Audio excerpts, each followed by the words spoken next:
with Courtney Alexander, the beloved artist of the Queen of Sheba and Ruth and Naomi piece in the Garden of Eden exhibition. And Courtney, those pieces were so beloved by my audience. And I wanted to talk to you specifically about Queen of Sheba because it's Emancipation Month in Ontario, Canada, and we're recognizing the abolition of slavery and the legacy that's had in our country.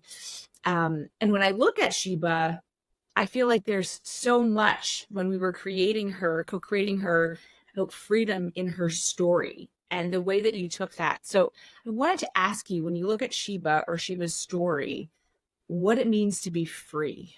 One of the things that I love about Queen of Sheba's story is, for one, she already comes in very self-embodied and empowered, right? She is someone who already has her own. She has her own community. She is the queen of her country.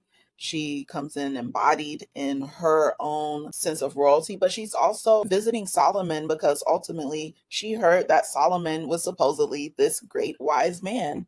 And she wanted to find out for herself whether or not, the rumors were true, right? Like she wanted to go and test him for herself, which to me is even more evident of how deeply embodied she was to even feel confident as in her rulership and who she is to go and challenge or to at least witness this other person. I really enjoy Queen of Sheba, and what inspired me mainly in this story is the trickster energy.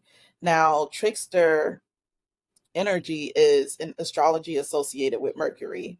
So Mercury, Hermes, that energy to be able to have a expanse range of information. And Mercury as an air element, Mercury touches everything. Mercury is free flowing. It is curious. It wants to touch and move and feel and affect things, whether it is immediately or over time. And so, personally interested in what the embodiment of the trickster itself is. And so, when I was learning about the Queen of Sheba, I saw her energy as that.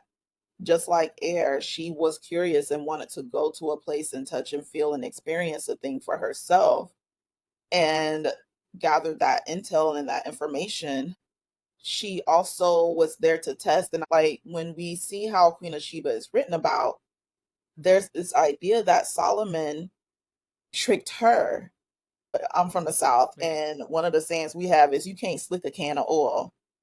How you be slick and trick her? Mm. Solomon is supposed to be all wise, right? But he has to resort to these really underhanded tricks to essentially subdue her. So in one story, he makes the floor Mm. glass so he could see her ankles and stuff. And there were also tales about her possibly being a jinn or a genie or a goat. So they even had to take away her humanity to somehow justify whatever greatness they had heard about her. And so he makes the floor glass so he could see up under her clothing and verify if she is who she says she is or if she's human. And so that defiled her and essentially, you know, gave him some sort of power that, and so in some stories, with her and they have kids. And so in one of the other iterations of her story, outside of the floor and the glass floor, he also fed her spicy food. And then, she told him, like, I would, not steal anything from you or take anything, which is funny that there's even a line about her having to tell him that she would be ethical and not take anything from Yeah. him, even though she is literally a queen coming with her own riches. And Yeah. so she is stating her integrity. And so, he's being hospitable and feeding her all of this spicy food. And so when she gets up in the middle of the night to get water, he's like, you didn't ask. And that Yeah. becomes Got you. Yeah. yeah, I got you. And now, you got to do what I say, which means have sex with me and have my babies. And all, like, it's just the way the story is written is quite wild. And it's actually not the story of a wise man.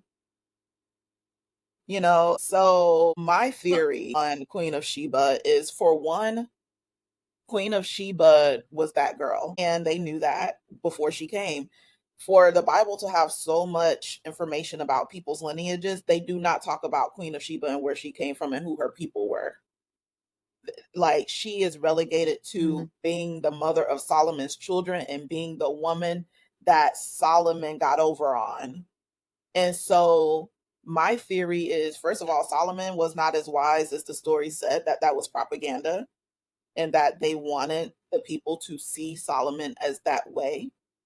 And that was my, like, I imagine it like kind of the hands and the advisors in the background really kind of creating these stories and narratives, because what man in all of his wisdom and power and connection to God would need to resort to such tricks? And so I believe that Queen of Sheba went to see for herself who Solomon really was, found out, and then from there, they didn't want her to go back and tell the people what she really witnessed. And so I think that in terms of that connection to freedom, and I'm sorry, I know that was long, but bringing it back around to the connection to freedom comes the opportunity then to essentially, one, have the freedom to experience things for yourself, find out information for yourself, because when it comes to oppression, oppressive systems are administered and controlled heavily through stories and the control of experience and the control of Right. storytelling, and who gets to decide how we as a society interpret who has the power. And so that is how to me, how Queen of Sheba is connected to the experience of emancipation. So beautiful. Thank you for the way you have the research done and the way you characterize the story. And there's so many histories of her, right? Because we know she's written about in the Bible, in the Quran, in the Torah, in Yemen history, in Ethiopian history. So there's lots of histories of her. Except the dominant narrative, as we know, is this sort of narrative that's told through the Bible, how as you just described, she was at King Solomon's court because he, to have this exchange, and he humiliates her and proves that he's the smartest man in the world, which is so strange that we would celebrate somebody tricking somebody or using almost like a defamation to try to enslave her, right? To say, like, now you're under my power because I have tricked you, or I have taken your power from you. But the way you've told it and the way it's characterized in the Garden of Eden is that's not how the story went down. And I love your discussion of freedom, how it's the ability to choose, to find out, to discover, to step into your own power.